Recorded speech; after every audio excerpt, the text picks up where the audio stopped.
ao programa Hora do Estudo Bíblico, com o doutor e professor Lehmann Strauss.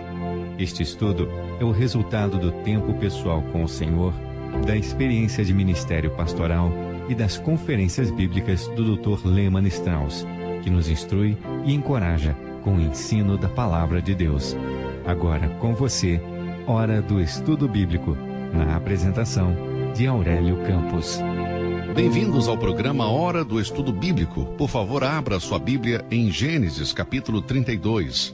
Vamos continuar com esse estudo interessante da vida de Jacó. E que homem, que história, que experiência. Eu vejo muito da vida de Jacó em mim. E ao estudarmos sobre este homem de Deus, espero que você também possa se identificar com ele.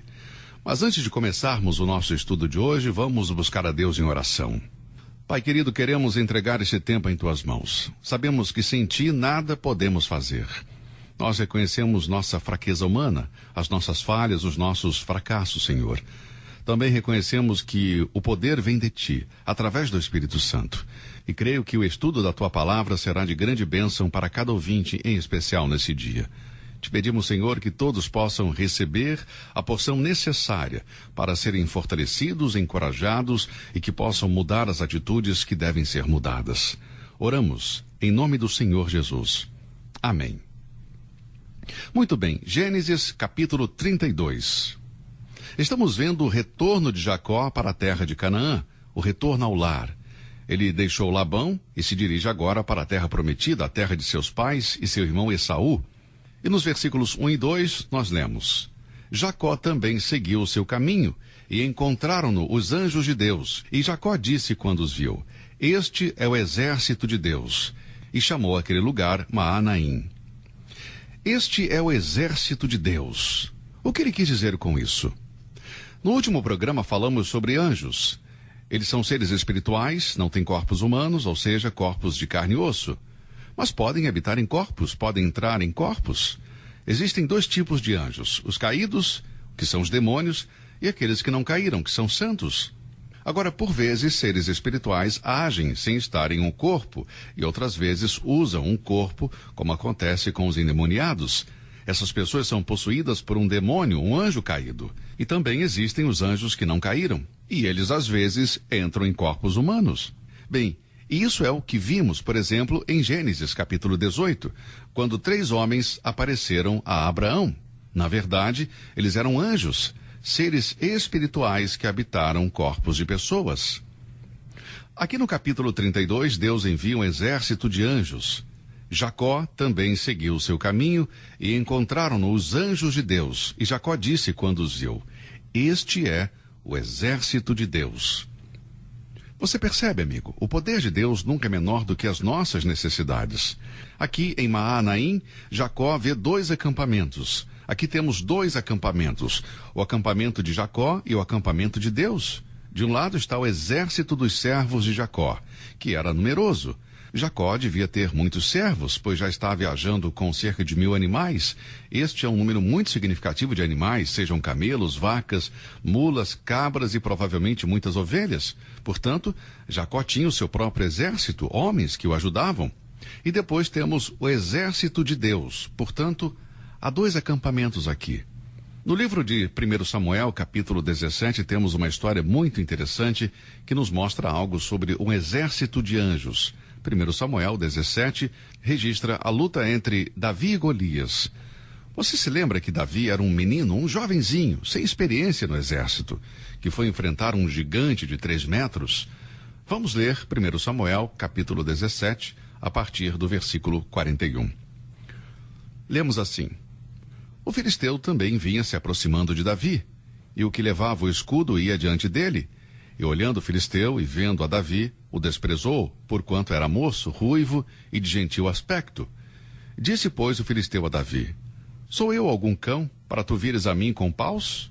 E o filisteu, pelos seus deuses, amaldiçoou a Davi.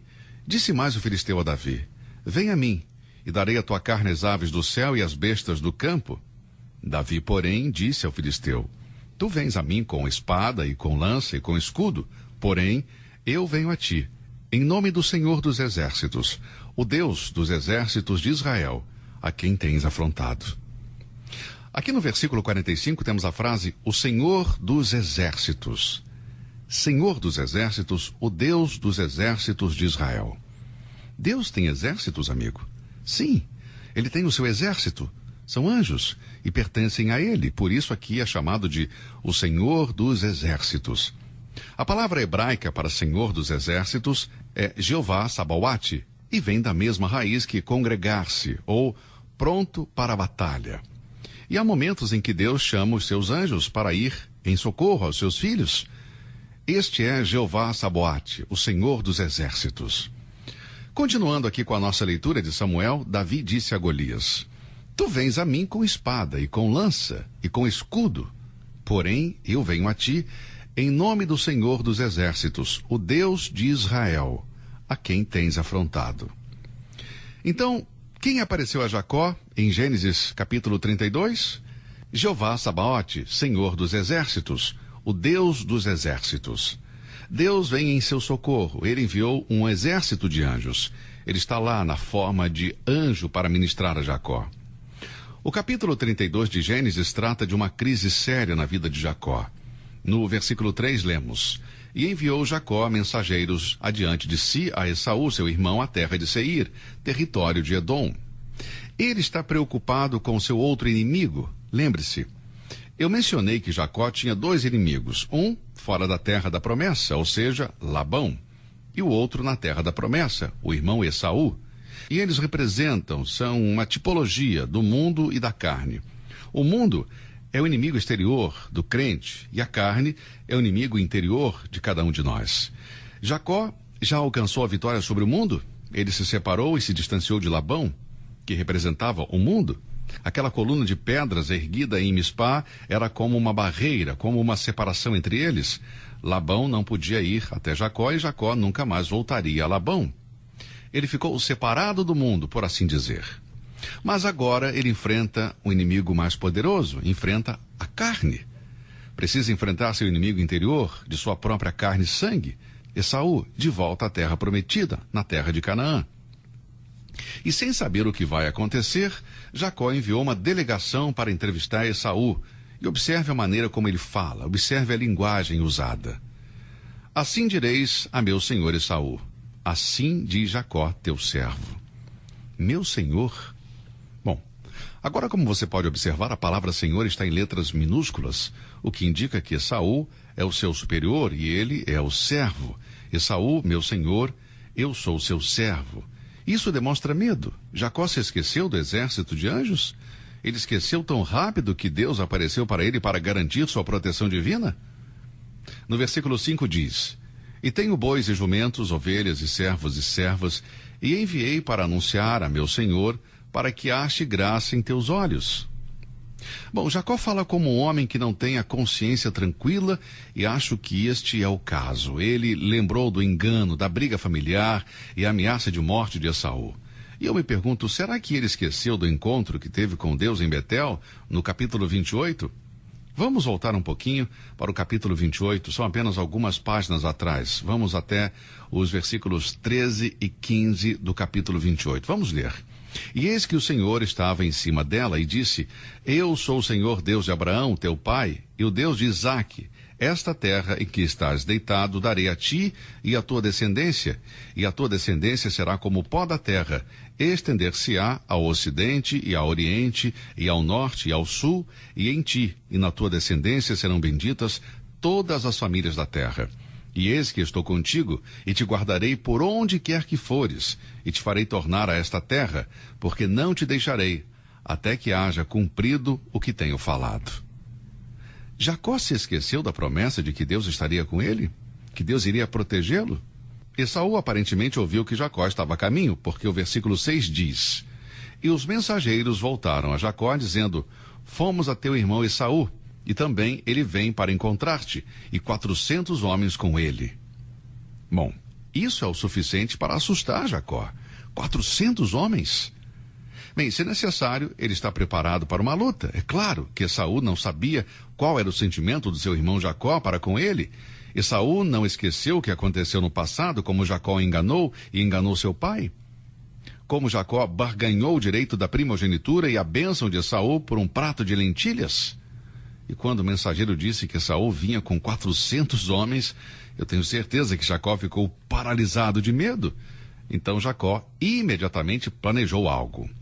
E lemos nos versículos 7 e 8. Então Jacó temeu muito e angustiou-se, e repartiu o povo que com ele estava, e as ovelhas, e as vacas, e os camelos, em 2 bandos, porque dizia: se Esaú vier a um bando e o ferir, o outro bando escapará.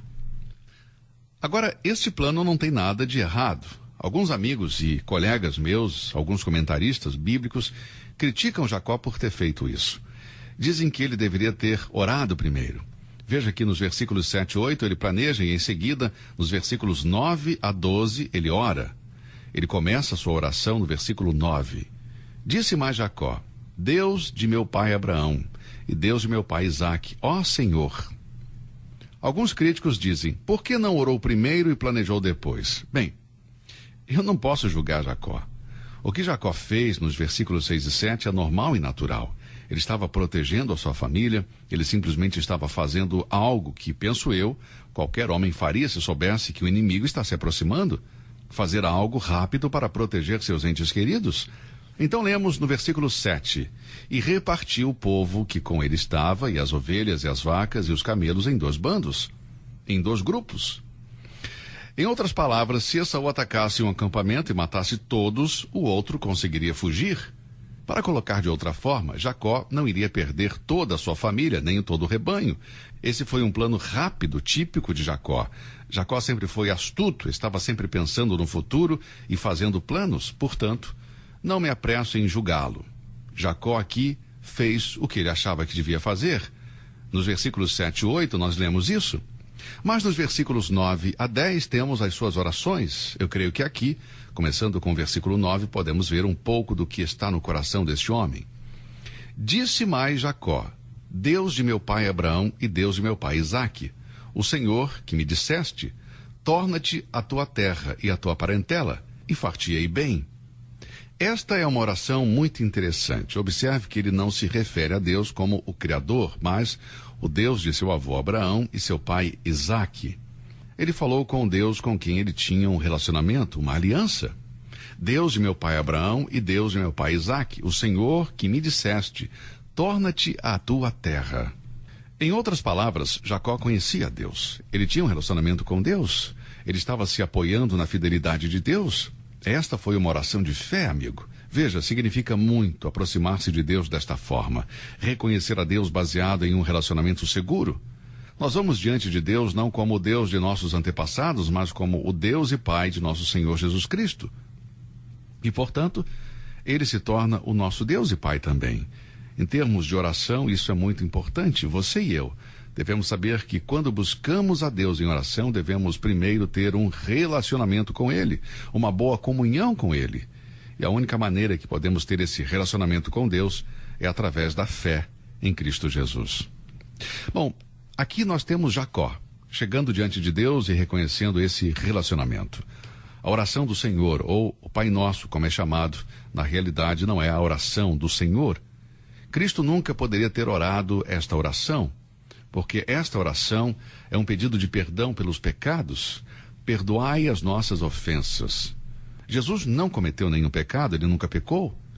Mas as pessoas chamam de oração do Senhor ou Pai Nosso, porque começa com as palavras Pai Nosso que está nos céus. Mas o ponto dessa oração é que devemos ter um relacionamento com Deus. Se vamos orar a Deus, não se pode falar com Deus de maneira abstrata, sem ter um relacionamento com Ele. É isso que eu quero enfatizar aqui nesse versículo 9. Era uma oração que reconhecia sua aliança, o seu relacionamento com Deus. Um dos meus amigos, John Phillips, fez um trabalho muito bom ao escrever o livro Explorando Gênesis, e ele divide esta oração de Jacó em 4 partes. Em primeiro lugar, ele sugere que Jacó suplica a Deus por seus propósitos. No versículo 9, ele disse: Senhor, se eu não tivesse sido obediente a ti, neste momento eu estaria a centenas de quilômetros longe de Esaú. Aqui estou, no centro da tua vontade. Tu conheces as minhas circunstâncias, sabes o que eu estou enfrentando agora. Sabes que o meu irmão Esaú está vindo com 400 homens. Não sei o que ele fará comigo. O futuro está além do meu alcance, mas, Senhor, Eu sou teu filho e tua responsabilidade. Ele suplica a Deus por seus propósitos. Em segundo, John Phillips sugere que Jacó pede a providência de Deus no versículo 10. Jacó disse: menor sou eu que todas as beneficências e que toda a fidelidade que fizeste ao teu servo, porque com meu cajado passei este Jordão e agora me tornei em 2 bandos. Eu não sou digno de todas as tuas misericórdias. Essa é a melhor maneira de começar uma oração. É bom reconhecer a insuficiência humana, a nossa incapacidade, a nossa fraqueza humana. Reconhecer o fato de que tudo o que temos como resultado da graça e da misericórdia de Deus. Jacó está pedindo a providência de Deus. Ele estava perto de um afluente do rio Jaboque e Jordão, ele sabia disso, ele havia passado por ali cerca de 20 anos atrás. Ele não tinha nada além de um pedaço de pau na mão e agora, através da providência de Deus, se tornou um homem rico. Mas não porque ele mereceu, muito pelo contrário. Deus lhe deu riquezas, muito mais do que ele poderia ter imaginado. Ele é outro Jacó. E diz a Deus: recebi a tua misericórdia. O que eu sou e o que eu tenho é por causa da tua graça para comigo. Depois, no versículo 11, ele pede a proteção de Deus. Livra-me, peço-te, da mão de meu irmão, da mão de Esaú, porque eu o temo. Porventura não venha e me fira e a mãe com os filhos. Esaú tinha uma reputação de ser um homem cruel. Ele já havia ameaçado matar Jacó antes dele fugir de casa, e então ele diz: não venha e me fira e a mãe com os filhos.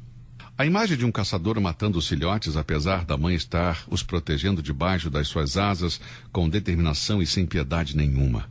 Jacó teve visões de seu acampamento, viu o acampamento destruído, cheio de morte.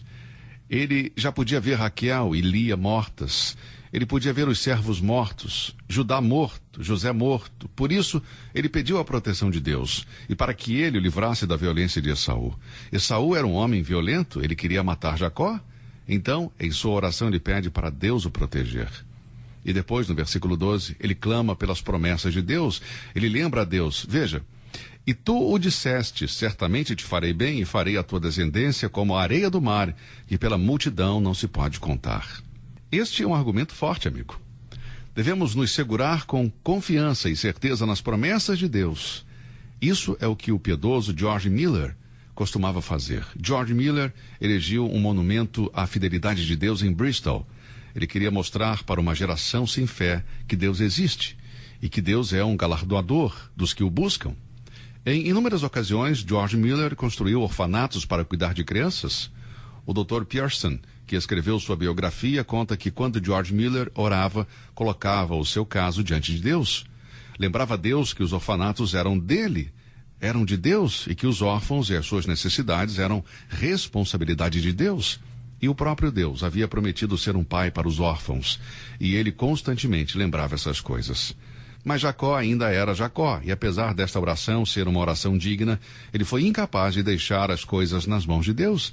Ele resolveu dar um passo próprio para a reconciliação. E o versículo 13 diz: e passou ali aquela noite, e tomou do que lhe veio à sua mão, um presente para seu irmão Esaú.